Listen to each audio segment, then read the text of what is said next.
Hola queridos y queridos, soy Óscar Adame, editor de Warp, y hoy vengo a presentarles una entrevista especial con Jonás González y con Alejandro Rosso de Plastilina Mosh. Plastilina Mosh obviamente es una agrupación, es un dúo de música rock pop que también jugó con lo clásico y con lo experimental, que a finales de la década de los años 90 hizo una explosión dentro de lo que fue la industria del rock y de la música en general en México, debido a pues su forma tan interesante de hacer hibridaciones musicales con ellos, con ambos, con las dos figuras del dúo, con Alejandro Rosso y con Jonás González. Platicamos, hicimos una retrospectiva profunda en relación a las historias, no solamente con respecto a cómo compusieron y grabaron las canciones presentes dentro de su álbum debut de estudio Aquamosh de 1998, sino también dentro de las inspiraciones de aquellas canciones. Tenemos historias muy interesantes con respecto a sus obsesiones con detectives y con actores clásicos de la época del cine de oro mexicano, así como también tenemos historias muy interesantes con respecto a el cómo tuvieron que pelearse a dientes con miembros de su disquera para obtener y para hacer valer su visión artística. Aquamosh es hoy en día considerado uno de los mejores álbumes, si no el mejor que se haya grabado por un proyecto de música rock pop mexicano.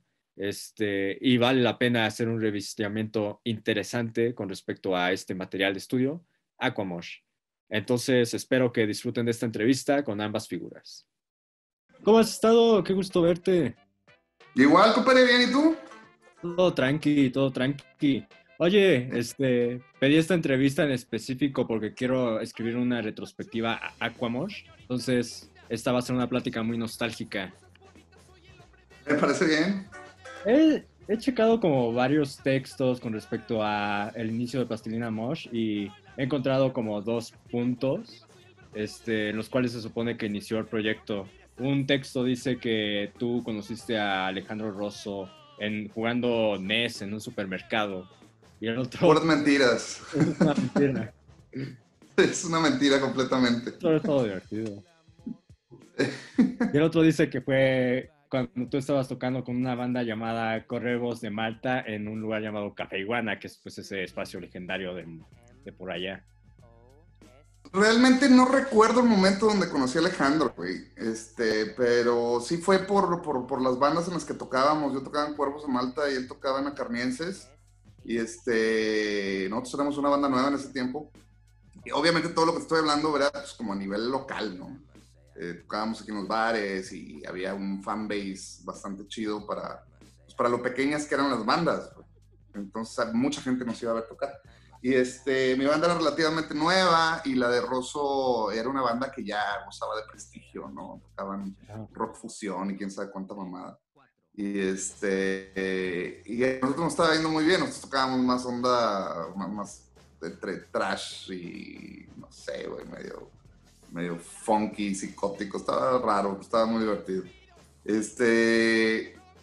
Y nos ponían mucho a abrir los shows de Carnienses, ¿no? Entonces cuando terminaban los shows de Carnienses, tocábamos nosotros, lo tocaba Carnienses, y después de eso nos íbamos a casa del baterista de Carnienses, de Iván Moreno, o de alguien de los chavos de Carnienses. Regularmente nos íbamos a sus casas a hacer carne asada y a tomar unas cervezas, cosas por el estilo. Y ahí era donde yo terminaba mucho platicando con Rosso, siempre era como un tema que se repetía mucho, el hecho de ser una banda de metal industrial. Nos gustaba mucho Ministry a los dos, y nos gustaba mucho, pues bandas de Al Jorgensen, nos gustaba Ministry, nos gustaba Revolting Cocks, oíamos mucho Skinny Puppy en aquella época también, ¿no? Entonces Alejandro era el que sabía programar, el único güey en Monterrey que sabía programar, y yo por mi lado pues tocaba un montón de metal y cosas por el estilo, güey. Entonces esa fue como la excusa para juntarnos originalmente, pero pues luego se fue deformando de tal manera que terminamos haciendo Mr. Pimos, ¿no? Ajá.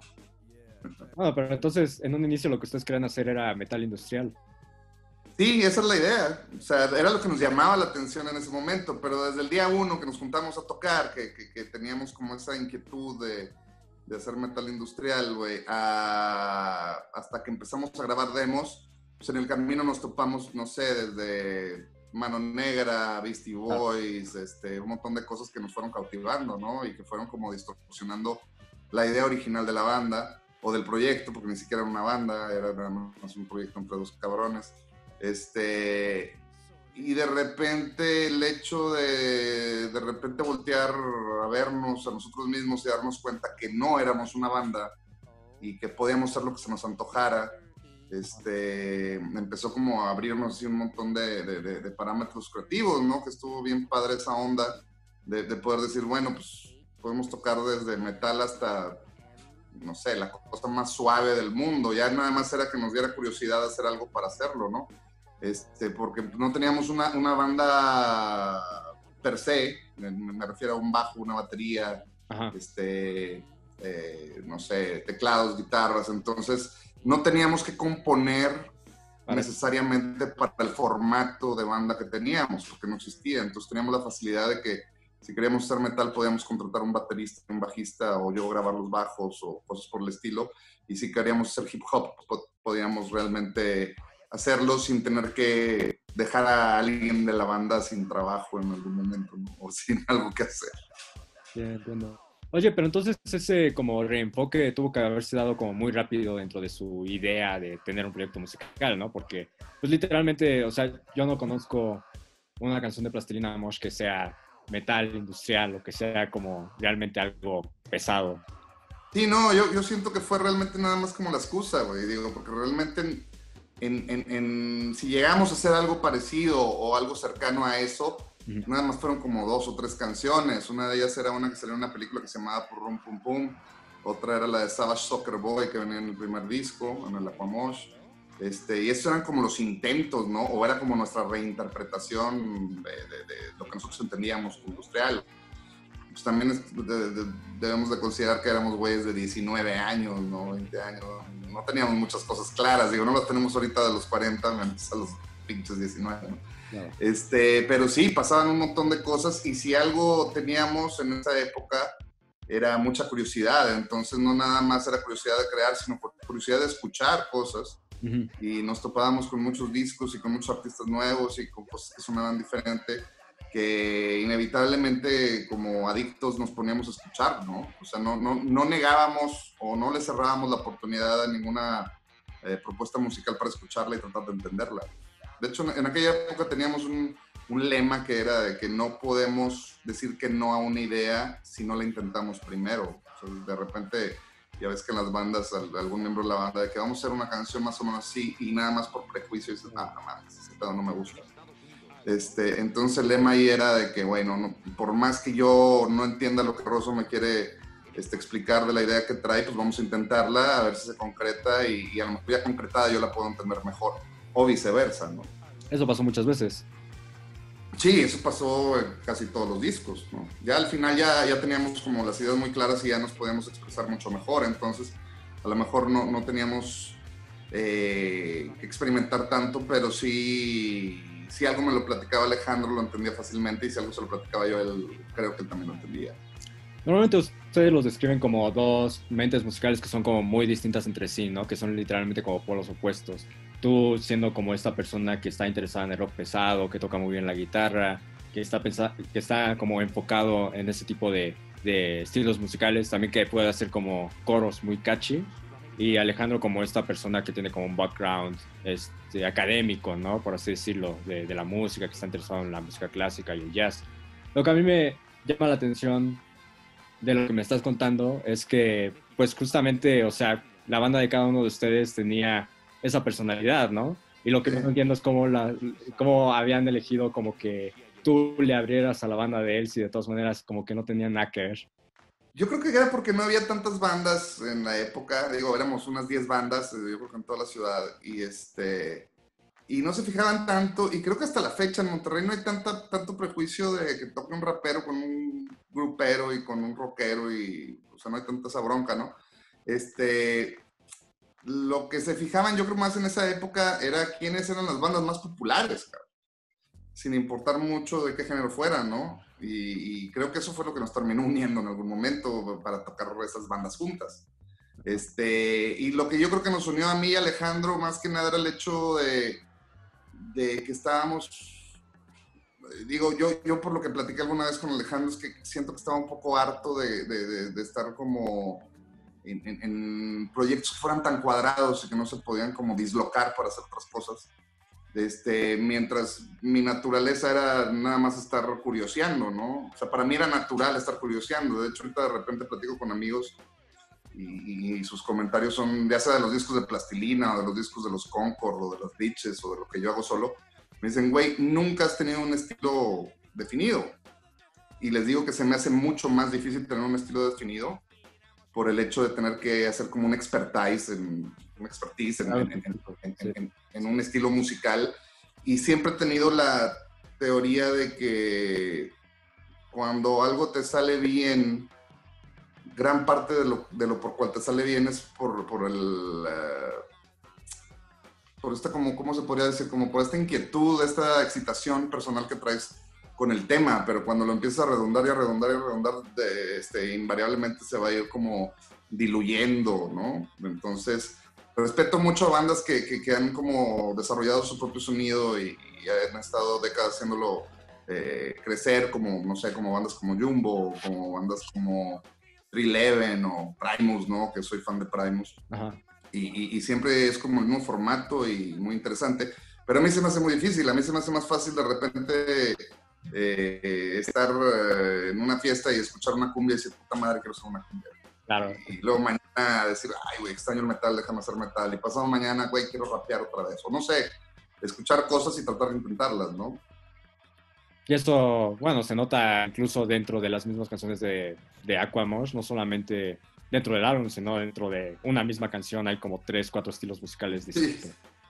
Sí, siento que era como una naturaleza, ¿no? Ahí de nosotros de estar experimentando y descubriendo y más que tratar de armar una obra, güey, yo creo que eso fue algo que también fue como un denominador en todo lo que duró Plastilina y en las cosas que yo he hecho y en lo que ha hecho Alejandro también. Es el hecho de hacer las cosas por una satisfacción personal, no por tratar de demostrar nada, ¿no? Hay cosas que salen por ahí que pues, definitivamente ni siquiera vale la pena que alguien más las escuche, pero que fueron como muy valiosas para nosotros darnos cuenta de cosas, ¿no? Personalmente, ¿no? Podernos dar cuenta de cómo se arma una rola de tal tipo o simplemente por dar cuenta de que chingón sí lo pude hacer, ¿no? Yo creo que eso era como también mucho el motivo, era como un motivo de autocomplacernos y eran como las pruebas que nos poníamos nosotros mismos y tratar de lograrla. Que eso se haya convertido de repente en algo que pudo ser compatible con otra gente y que pudo haber sido algo divertido para alguien más, ¿no? Pues fue algo para nosotros muy grato y muy chingón, digo, o sea, es algo de lo cual yo sigo agradecido y me siento contento porque haya ocurrido. Pero me acuerdo todavía cuando hicimos el primer video de Niño Bomba y cuando hicimos el video con Lin May y todo ese pedo, los comentarios generales eran, ¿te late o no te late o qué pedo? Y me acuerdo que yo decía, pues güey, ¿qué importa, güey? Está divertido, güey, ¿qué importa? Como quiera, si acaso vamos a tener 3 fans, güey. Somos una banda rara, güey. No es como que estamos pretendiendo ser parte del mainstream, ¿no? Oye, he visto entrevistas en las cuales dices que este disco en específico sientes que no te pertenece, sino, bueno, que le pertenece al público, que eso es algo como que los artistas dicen, ¿no? Normalmente. Pero tú sí sientes que en este momento, si trataras de realizar algo similar por toda la libertad que tuviste en aquel momento y por tal vez esa mentalidad inocente, ¿no podrías volverlo a replicar? Yo creo que no, o sea, no lo he intentado y no creo que lo intente. Creo que fue algo bien bonito que ocurrió en su momento y que sería como una pérdida de tiempo para mí intentar replicarlo o hacer algo similar. Y sería una falta de respeto a ese disco, que se me hace que es un disco muy bueno. No tengo la mínima intención de replicarlo. Y a lo que me refiero con que no es mío, digo, obviamente es mío, ¿no? Pero no solamente me refiero a ese disco, güey. O sea, tengo 45 años y mis 19, 20, 21 se me hacen tan lejanos que me siento un tipo ajeno, güey. ¿Sí me entiendes? Claro. O sea, no es porque, por el estúpido cliché de que no, ya no es mío, le pertenece al mundo. No, me vale madre, ¿no? Es más bien porque sí realmente me siento, o sea, ya pasó tanto tiempo que no me acuerdo muy bien ni siquiera en qué estaba pensando, ¿no? Y se me hace que es un disco chingón y se me hace que es un disco que mucha gente se identificó y eso lo aprecio mucho. Te soy honesto, no es mi disco preferido de Plastilina Mosh y mucho menos de los que he hecho de mi carrera, Claro. pero se me hace que es un disco que le estoy muy agradecido por lo que ocurrió con él, porque sin querer, gracias a ese disco, nos metimos en una movida de música a nivel nacional e internacional y pude realizar este anhelo que yo tenía de ser músico profesional y nos dio mucho, ¿no? Nos dio muchísimo, ¿no?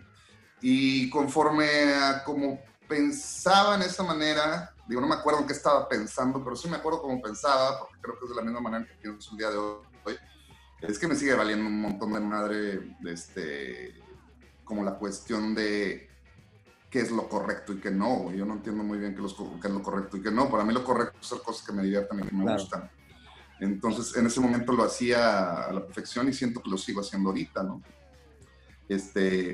Y a lo mejor en cuestión técnicamente musical, auditiva, de producción o de composición, no quisiera volver a hacer un disco como la Aquamosh porque creo que ya está ahí, está muy bonito y está inmaculado como para mancharlo, pero sigo trabajando de esa manera. O sea, cada que hago un disco mío o que participo con alguien más o que me pongo a hacer producción, es sin pensar mucho en que es un producto para vender, sino más bien es como un ejercicio para sentirme mejor y para satisfacer mis necesidades y para ser una mejor persona, tal vez, ¿no?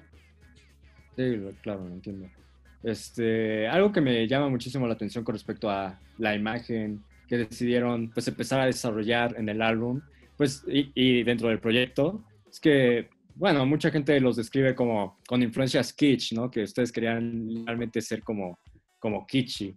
Y de hecho hay una canción que se llama Oda a Mauricio Garcés, que mucha gente considera también, he leído textos que estaban como inspirados en la forma en cómo él vestía y en la forma en cómo él se movía. Me gustaría saber un poco más sobre eso, o sea, ese nivel de valemadrismo que tienes como musical, sé que es como personal, que es algo que te nace, pues, pero llegaste a utilizar el mismo valemadrismo del cual seguramente tuviste que haber estado consciente para producir la imagen del grupo. Realmente sí, no, digo, por un lado sabíamos que a la gente le llamaba la atención, pero por otro lado eran cosas que hacíamos desde antes, o sea, éramos los Ajá. típicos güeyes que íbamos a los tianguis de ropa usada y de repente te encontrabas una chamarra de pana chingoncísima Ajá. que seguramente se utilizó en los 60s y en los 70s, que ahorita no está de moda, pero a la vez dices, güey, está con madre, güey, me vale madre si les gusta o no, cabrón, me la quiero comprar y me la quiero poner, ¿no? Ese tipo de cosas eran las que hacíamos. No sabíamos, volvemos a lo mismo, no sabíamos qué era como lo socialmente correcto o no nos importaba qué era lo socialmente correcto, pero sí sabíamos perfectamente qué nos gustaba y qué no. Entonces, hacíamos mucho ese tipo de cosas, tanto en la música, por cómo éramos nosotros, cómo nos vestíamos. Creo que éramos y creo que hasta cierto punto seguimos siendo güeyes muy sin prejuicios y con un sentido del humor tal que no nos daba miedo hacer el ridículo. Claro. Creo que eso es algo como también muy, que vale mucho, ¿no? Vale mucho, sobre todo cuando eres una persona que se dedica o que dedicas tu vida a la creatividad. Digo, pues, lo primero que mata la creatividad es la vergüenza. Sí, y después son los prejuicios, Entonces, las limitantes. exacto, muchos prejuicios, cabrón. Entonces, era como esta onda de, pues, vato, realmente no nos importa, se nos hace divertido, no le hace daño a nadie, pues, güey, vamos a hacerlo. Y de repente decían, no, güey, pues es que están bien cabrones y son como súper avanzados, ¿no? Y, pues Claro, sí. chingón, nos valía madre. Y de repente decían, no, son unos pinches nacos y son súper pinches, pues también con madre, güey, nos vale verga. Entonces era una onda de que no nos importaba mucho, ¿no? Llegaban a decir estupideces muy divertidas, como que éramos una banda retrofuturista, ¿no? Y yo era como, ¿qué es eso, cabrón? Entonces nos causaba mucha gracia, nos daba también mucho gusto, ¿no? Nos daba mucho gusto el simple hecho de que nos pusieran atención por algo que estábamos haciendo nosotros que era muy honesto, que era sacarnos curiosidades de encima, más que el hecho de que nos pusieran atención porque estábamos pretendiendo acaparar la atención de alguien, ¿no? Claro. Te digo que hasta cierto punto al principio pensábamos realmente, esto te lo estoy diciendo muy sinceramente, pensábamos que éramos un bicho raro y que no mucha gente se iba a identificar con lo que hacíamos, pero no importaba, cabrón, no importaba porque por primera vez después de tener algún par de banditas cuando estábamos adolescentes, por primera vez estábamos haciendo cosas que nos hacían sentir muy, muy bien, musicalmente hablando, o sea, estábamos viendo que podíamos producir, estábamos viendo que podíamos hacer música electrónica, estábamos viendo que podíamos rapear, estábamos viendo un chingo de cosas que nunca habíamos descubierto. A mí me parece como muy interesante la producción de este disco. Vi un pequeño documental, una entrevista que les hicieron justamente en esa época, en la cual describían que su intención o lo que a ustedes les generaba como mayor energía era escuchar discos viejos, escuchar cosas que encontraban pues ahí botadas y literalmente samplearlas, lupearlas y sobre ellas pues construir las canciones, ¿no? Sí, yo, bueno, por un lado creo que suena muy pretencioso la cuestión de decir, no, es que nada más escuchamos discos viejos, ¿no? No, obvio. Ajá. Pero lo que sí teníamos, escuchábamos hasta la fecha, digo, mínimo yo, escuchábamos mucha música. Uh-huh. Mucha música, no importaba dónde venía, no importaba si estaba en español, en inglés, si era rock, si no era rock, si era electrónica, si era clásico, si era lo que fuera, ¿no? Entonces consumíamos mucha música. En aquel tiempo, pues los formatos eran obviamente CDs, viniles, cassettes. Entonces teníamos esas mañas de repente de ir a los tianguis, donde de repente comprábamos ropa usada y también había instrumentos usados y también había discos usados, ¿no? Discos que te costaban una pendejada, ¿no? Digo, no sé, por decir ahorita 10 pesos o 5 pesos, ¿no? Entonces de repente, pues decías, güey, traigo 100 pesos, me voy a comprar 2 garras y voy a dejar 20 pesos para comprarme unos 4, 5, 6, 10 discos, ¿no?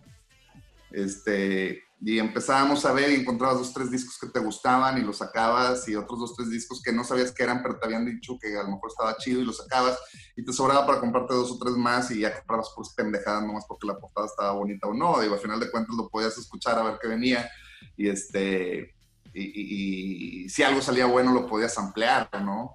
Entonces era como, más bien no era una onda, no era como una tarea que teníamos, sino un hábito que fuimos desarrollando, güey, de estar ahí escarbando como scavengers, de estar escarbando en basura, y que de repente encontrábamos cosas maravillosas que podíamos reciclar. Güey. Entiendo. Es interesante porque normalmente se describe a Plastilina como un universo, un collage sonoro, ¿no? Pero ahora que estamos hablando tanto del tianguis, pues también sería como una buena descripción decir que es un tianguis, ¿no? Que sí, podría ser, güey. Es como una, no sé, güey, una feria, güey, ahí rara. Y era lo bonito de la banda, ¿no? Que de hecho hicimos pocos discos, hicimos 3, 4 discos y un recopilatorio con un par de canciones. Pero siempre comentábamos lo mismo, que era lo que nos daba gusto cuando terminábamos un disco nuevo. Decíamos, no mames, Plastilina Mosh podría ser otra banda, pero con el mismo nombre. O sea, del primer disco al segundo disco eran como bandas diferentes, pero con el mismo nombre y los mismos pelados, ¿no? Pero ya había evolucionado como la manera de componer, de producir, ya había evolucionado la manera de escuchar música, ya habían evolucionado los gustos personales de cada quien, ¿no? Entonces, era padre. Digo, ahorita es padre poder de repente echarme un clavado y revisitar los discos de Plastilina Mosh y seguirlos disfrutando, ¿no? Que no me den hueva o decir, puta madre, ¿qué estaba haciendo en aquel tiempo, ¿no? ¿Tú cuando los vuelves a escuchar sientes que aprendes algo nuevo de ellos? Cuando los vuelvo a escuchar, más que aprender cosas nuevas, me acuerdo de cosas. Me acuerdo de cosas de, ay, cabrón, sí, pues con razón, estaba haciendo esto en ese tiempo, estaba pensando en esto. Ya no me acordaba que me gustaba esto o lo otro, ¿no? Entonces también es bien padre decir, puta madre, me salía muy bien esto, ¿por qué no lo vuelvo a hacer de repente, no? Entre las cosas que hago ahorita, pues siempre caben más cosas, ¿no? Entonces, sí, me gusta de repente darles una visitada. Bueno, vamos a empezar a irnos prácticamente track por track, pero me gustaría saber un poco sobre la portada del álbum. Sé que se llama Aquamosh Ajá. la hizo Aldo Chaparro, pero lo que no me queda claro es si él hizo la instalación, que es la portada fotografiada, antes o para el disco. Él ya había hecho las piezas. Él tenía una obra, una exposición, no me acuerdo cómo se llamaba, si tenía un nombre en particular o no. Pero ya había hecho varias piezas. Aldo vivía aquí en Monterrey, tenía un taller. Y de repente, amigo de Rosso, y de repente le caíamos a su taller a echar cerveza y a ver el fútbol y a pendejear, ¿no? Amigos del círculo. Sí, inevitablemente pues, siempre veía las piezas porque el güey vivía en su taller. Entonces llegamos a su casa taller, güey, y ahí estaba todas las cosas, entonces nos llamaban la atención. Y este güey tenía estas madres que eran como figuras de agua, ¿no? Algunas de acrílicos y otras de metal, como estas que eran de metal. Y otras de madera y la chingada. Entonces, en el momento en que ya se hace como real, que vamos a hacer un disco y que necesitamos hacer una portada, pues traíamos la duda de qué vamos a hacer, ¿no? Y lo primero que se nos ocurrió, porque me acuerdo que nos sugerían muchos diseñadores gráficos. Oye, un diseñador, y les haga la portada un diseñador, y tal diseñador es muy bueno, y el otro diseñador es muy bueno también. Y me acuerdo que platicábamos, Rosso y yo, decíamos, güey, ¿por qué a huevo tiene que ser un diseñador? Mejor vamos realmente con un artista plástico, güey, con un fotógrafo y que hagan algo chingón. Sin menospreciar a los diseñadores, obviamente, ¿no? Pero teníamos como más esa idea, güey, esa visión. Platicamos con Aldo y Aldo fue de que, güey, a huevo y la chingada, yo me la viento. Algo en especial, y nosotros pues nos gustan esas chingaderas que parecen como de mercurio. Ah, bueno, déjame pensar qué hago, ¿no? Y me acuerdo que ahí yo no estaba ahí, pero me acuerdo que me platicó que las colocó, las puso esto, las fotografiaron varias veces y nos empezaron a enseñar fotografías y nos empezaron a gustar un chingo, ¿no? Entonces de ahí quedó el arte y gracias al arte fue que le pusimos el nombre al disco. El arte fue como el detonante para que se nos imaginara esta palabra de Aquamosh y que quedara de esa manera. Ya se llamaba la banda Plastilina Mosh. Ya se llamaba la banda Plastilina Mosh. Antes de Plastilina Mosh nos llamábamos The Real Lara y Monarris, como The Real Milli Vanilli. ¿Qué? The Real Lara y Monarris. Lara y Monarris eran unos compositores muy exitosos de los 90s que le componían, no me acuerdo, así como a... hijo, no me acuerdo ahorita muy bien, pero... Y tuvieron algún disco en los 80s, Lara y Monarris. Claro. Y entonces, pues te digo, no lo tomábamos tan poco serio que en vez de buscar un nombre para la banda era, güey, pues vamos a hacer como esta sátira, como Milli Vanilli, no sé si te acuerdas de Milli Vanilli, que después salió que no cantaban. Ajá. Y que salieron los verdaderos que se llamaban The Real Milli Vanilli. No, ni idea, yo no sabía. Bueno, fue algo muy chistoso que pasó en nuestra época, que eran estos dueto de güeyes bonitos que se ganaron Grammys y luego se descubrió que los güeyes ni siquiera cantaban, que era una banda que tocaba y cantaba las rolas y luego la compañía disquera ponía estos güeyes, ¿no? Y se hicieron bien famosos. Claro. Luego se hicieron bien infames, obviamente. Entonces, cuando sale la banda original, güey, siguen usando el nombre de los fakes, pero ahora se llamaban The Real Milli Vanilli. Entonces aquí en México estaban estos compositores, que son unos güeyes muy talentosos, Lara y Monarris, y nosotros como por sátira nos pusimos The Real Lara y Monarris, como si nosotros fuéramos los que realmente hacían el trabajo de ellos, ¿no? Y pues sí, lo de Plastilina también fue como broma, güey. O sea, realmente todo ha sido como muy alrededor y muy basado en el sentido del humor. Y muy, supongo que subconsciente, ¿no? Como impulsivo. Sí, a lo bruto. Yo tengo un amigo que fue literalmente el que me introdujo como a tomar como académicamente en serio Plastilina Mosh, porque me salió con una teoría muy interesante un día, ¿no? Ahora que empieza con Niño Bomba, que justamente aquí tengo notado que es como un rap, que yo siento que es como una parodia al rap que se hacía aquí en México. Él dice que Plastilina Mosh fue como muy interesante, llegó en un punto en el cual el rap en Estados Unidos era como justamente pues toda la onda del gangsta rap, ¿no? O sea, todavía no llegaba a MF Doom, todavía no llegaba a Outkast, todavía no hacían como cosas ridículas con el rap era serio. Y ustedes aquí en Nuevo León pues ya estaban utilizando el rap, pero le estaban dando como esa vuelta que después le dieron los gringos, que es literalmente decir lo que se te ocurriera, lo que fuera más pegajoso y divertido y estúpido y sin pretensión de formar parte de o de narrar algo específico. Exacto. Digo, al final de cuentas, escuchábamos cosas que no eran tan pesadas, ¿no? Sobre todo en el rap, digo, pues, escuchábamos a Beck, Sí, que de repente rapeaba de una manera muy simpática, ¿no? Yo siento que también éramos coherentes con nosotros mismos, ¿no? Digo, no nos queríamos poner tampoco en el lado de... Y me acuerdo, porque sí me acuerdo perfecto de eso, ¿no? De que todo era muy serio sí, y nosotros estábamos más enfocados en el desmadre hasta la fecha, porque no podíamos echar mentiras, güey. No podíamos realmente hacernos o ponernos la facha de gangsta sin que se nos saliera la risa, güey.